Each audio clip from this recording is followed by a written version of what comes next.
नमस्कार, मैं संजय मेहरोलिया और आप देख रहे हैं आपका न्यूज। आपका न्यूज में आज हम चर्चा करेंगे उस शख्स की जो थाना में रहते हैं, हमेशा ही वो समाज के कार्यों में बढ़ चढ़कर हिस्सा लेते हैं और हमेशा ही समाज को मदद करते रहते हैं। उनका नाम है नानजी भाई ठक्कर। नानजी भाई ठक्कर हमेशा ही उन मुद्दों पर चर्चा करते हैं या फिर उन मुद्दों को उठाते हैं जिस पर अगर सचमुच ही शासन प्रशासन अगर ध्यान दे तो सचमुच ही समाज हित में बहुत बड़ा योगदान हो सकता है। आइए जानते हैं क्या कहना है आज नानजी भाई ठक्कर का। थाना मुरबाद, शाहपुर, करजत और कुछ मुंबई के भी लोग हो गए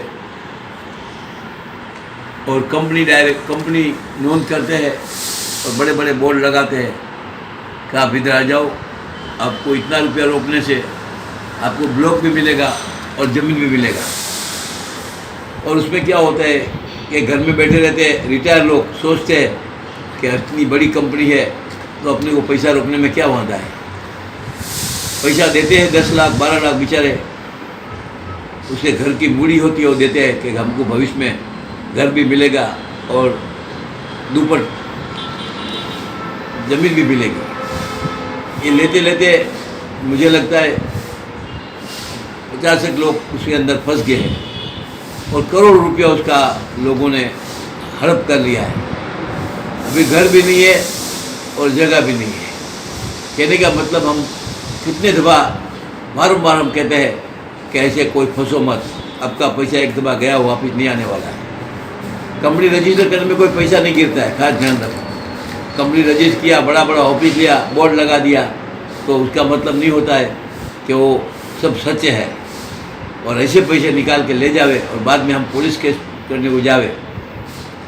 अपना खुद का ब्लॉक लिएला होता है, उसका भी टाइम से बिल्डर्स लोग ताबा देते नहीं है।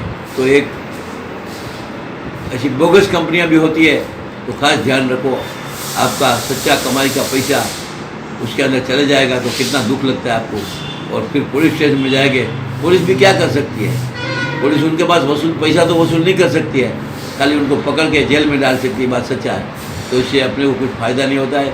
इसलिए आप खोलो, आँख खोलने बगैर एक काम पूरा नहीं हो सकता है। और कहाँ पैसा ऐसा मत डालो कि जिससे आपको पछताना पड़े। जय भगवान। जय भगवान। 2 दिन के पहले हमारे महाराष्ट्र के विधानसभा में एक प्रश्न आया जो अभी चल रहा है।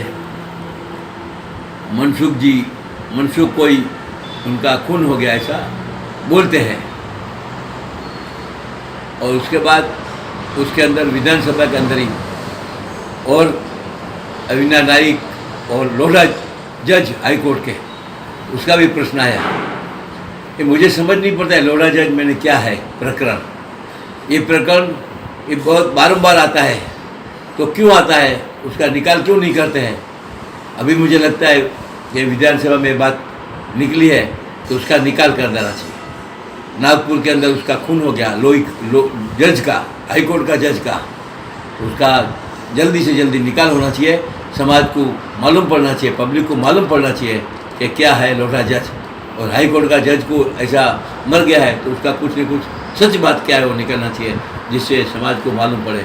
फिर से इनमें सबको सद्बुद्धि मिले, इसे भगवान मत प्रार्थना। जय भगवान। भगवान जय भगवान जय भगवान।